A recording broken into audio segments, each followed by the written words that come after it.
Isang mapagpalang araw po sa inyong lahat at patuloy po tayo sa pakikinig ng salita ng Diyos sa araw na ito. At gusto ko po ipagpatuloy sa pagiging, ito po yung part 2 ng ating mensahe na tatanggapin po sa araw na ito. So, kahapon po napag-usapan natin ano ba yung umpisa, yung tinuro po, purpose ng ating buhay. Ngayon nakita po natin doon kahapon na kung saan ginawa tayo ng Diyos dahil sa kanyang kagalakan, sa kanyang kasiyahan, na makita ka at makita ko doon sa buhay na 'to ayon sa kanyang kalooban. At ang pangalawa, gusto ng Panginoon tayo ay maging bahagi ng kanyang pamilya talaga, maging bahagi. Pero hindi po anong pong problema po, hindi pa tayo pupunta ng heaven. Tayo po ay nandito pa sa mundong 'to. So papaano ba tayo magkakaroon ng family ng Lord dito sa mundo, 'di ba? So sabi nga natin kahapon po, napag-aralan natin, ang simbahan po ay hindi ito building, hindi ito institution o social club or organization, hindi ito religion. Kung hindi, ang pamilya po ng Diyos dito sa lupa po ay isang samahan po ng mga may relasyon sa ating Diyos. Kumbaga, tinatawag po natin mga anak niya. Hallelujah. Kaya po ang simbahan po, it's about relationship. It's not about religion. So, the church, it's about relationship. God is about relationship and it's not religion. So, paano ka magkakaroon ka ng involvement diyan? So, kailangan mo mag-join ng small group para ma-express mo yung iyong mga saloobin, para maranasan mo yung pagmamahalan ng isa't isa.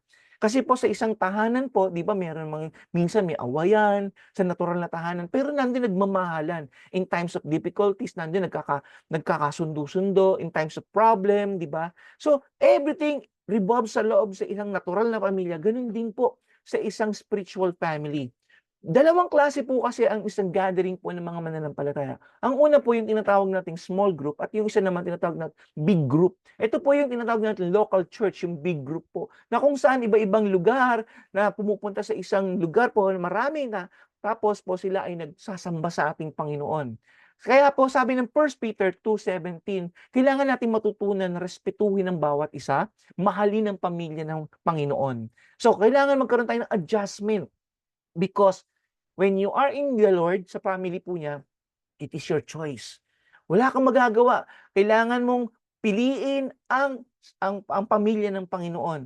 'Di ba po? At pangatlo po, bakit tayo nilikha ng Panginoon? Ano ba yung purpose ng buhay natin? Ang gusto ng Diyos, hindi lang tayo maging bahagi ng pamilya. Gusto ng Panginoon maging Christ-like tayo. Ginawa tayo ng Diyos para magkaroon yung wangis ng Panginoong Hesus na makita sa ating buhay, yung character niya, yung spirit niya. So God wants us to grow and to be matured Christian. Gusto niya tayong lumago, hindi maging baby lang. 'Di ba po 'pag ang isang baby, hindi na nila lumaki, parang ano ba 'yan, ano ba 'tong batang 'to, 'di ba yung natural na baby, parang hindi lumalaki, nandun lang maliit pa rin siya. So 'di ba parang nadi-disappoint ka. Gano'n din sa isang buhay pananampalataya. 'Pag tayo po ay matagal na nandoon sa loob ng simbahan ng Panginoon, ngunit hindi tayo lumalago, para tayong mga tinatawag nating mga baby pa rin, baby Christian pa rin, hindi tayo naglalaguan. Pero gusto ng Panginoon tayo po'y lumago. Yes, ikaw po kapatid, gusto ng Panginoon lumago ka sa pananampalataya. Gusto ng Panginoon makita ang Panginoong Hesukristo sa ating buhay because siya yung role model natin into maturity. In Romans 8:29, sabi dito, "From the very beginning, God decided that those who came to Him and all along, He knew who should become like His Son." So, 'pag tayo daw po ay nagdesisyon pumunta sa Kanya po bilang isang relationship sa Panginoon, gusto ng Panginoon din na tayo ay maging parang si Hesukristo, ang Kanyang bugtong na anak. Na kung saan lalabas dun yung ating pong, makikita po sa buhay natin yung wangis, yung character, yung Christ-likeness, 'di ba? At yun po yung gusto ng Panginoon. Imagine ninyo 'pag nangyari po yan sa lahat ng mananampalataya, nandun yung pagkakaisa, nandun yung pagmamahalan, nandun lahat yung, makalangit na mga gawain, walang away-away, 'di ba? Kagaya dito may away-away, ano man ng lahi mo, kayumanggi ka man o maputi ka man, minsan nag-aaway-away, yung mga tungkol sa relihiyon, nag-aaway-away. Pero ang gusto ng Panginoon, tayo ay magkakaisa. So sabi ng Colossians 1:15, we look at the Son and see God's original purpose in everything created.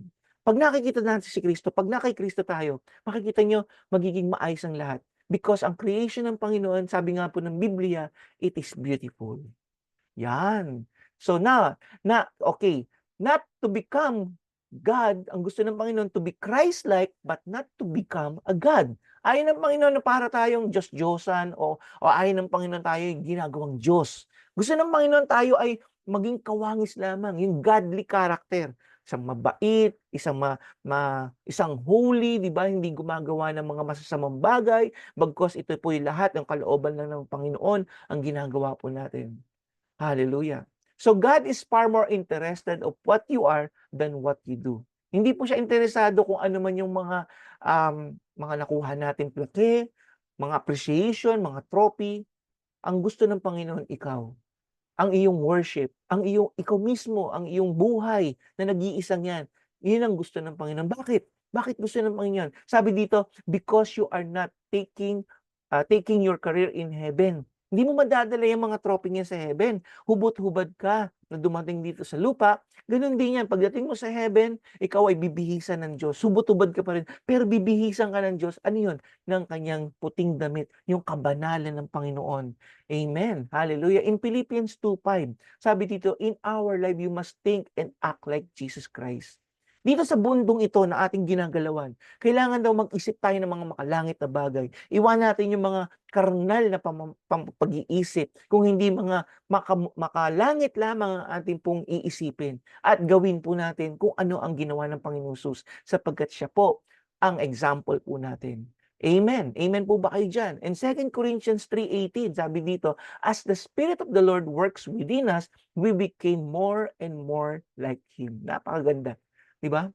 So habang gumagawa ang Panginoon sa buhay natin, binabago tayo from inside out, hindi po from outside in. Diba? Ang gusto ng Panginoon from inside out, babaguhin na ng Panginoon, makikita mo doon, magbabago ka. There is a transformation sa buhay mo. Your life will never be the same again. Kung ikaw man ay normal lang sa iyong gumawa ng masama noon, ngayon hindi na. Sapagkat kung ikaw ay nakikristo, ikaw ay bago na. Ang iyong lumang pagkatao, kapatid, ay wala na. Wala na dapat yan. Kaya tatabangin ka sa kasalanan, magkakaroon ka ng ayoko na sa kasalanan, di ba? Ang gusto mo na lagi kang malapit sa Panginoon, sumasamba, nananalangin, nagbabasa ng Biblia. Yan. So ang pang-apat po, na gusto ng Panginoon, yung purpose niya, yung reason niya bakit tayo nilikha, gusto ng Panginoon, kinrate tayo ng Panginoon to serve Him. Yes, to serve Him. Ayaw niya yung mga angels lang mag-serve sa kanya. Gusto niya, tayo rin, bilang mga nilikha niya, mag-serve sa Lord. In Ephesians 2:10, sabi dito, God made us of what we are. In Christ Jesus, God made us to do good works, which He planned in advance for us to live our lives doing. Di ba? So napakaganda po, di ba? Nilikha tayo para sa mga mabuting gawa. Nilikha tayo to serve God. Alam niyo po ba, ang serving God, it's not only in the church, but serving God is serving others. You cannot serve God if you are not serving others. Yan po yung manifestation that you are serving God if you love others. Because this is the second commandment of Jesus Christ, to love others as you love yourselves. So gusto ng Panginoon mag-serve tayo, hindi lang tayo mag-consume dito sa planetang ito. God did not put us to be in this planet to take up space, ubusin yung mga resources, di ba?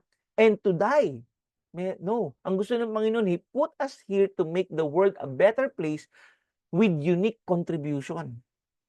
Yes, unique contribution. Gusto ng Panginoon magkaroon tayo ng bago na ginagawa para sa Kanya. Alam niyo po ba, kung walang kasalanan, walang greediness dito sa mundong to, anong ganda ng ating mundo? Anong ganda ng ating bayan na ating pong kinalalagyan ngayon? Diba? In 1 Peter 4:10, sabi dito, God has given each of you some abilities. Special abilities po yan.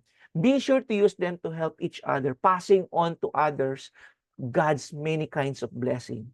Alam ko maraming tinatanggap ka, kapatid, na pagpapala ng Diyos. Pero yung mga binigay sa iyo ng Panginoon, mga abilidad mo yan, huwag mong gamitin yan sa kalokohan, huwag mong gamitin yan sa mga bagay na hindi ka lugod-lugod sa Diyos. Gamitin mo yan to help other.